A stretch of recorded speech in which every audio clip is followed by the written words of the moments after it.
আসমানখালী মাধ্যমিক বিদ্যালয়ের ঢালু ছাদ ঢালাই হবে। তো ঢালাইয়ের পূর্বে কাজ পরিদর্শন এবং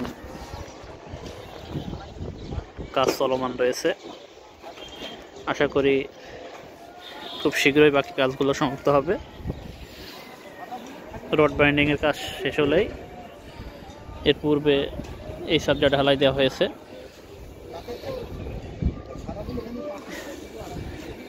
এই সাবজা ঢালাই দেওয়া হয়েছে এবং আজকে জানুয়ারি 20 তারিখ। এটা ঢালাই হয়ে গেলে আসমানখালী মাধ্যমিক বিদ্যালয়ের কাজ মোটামুটি সমাপ্ত।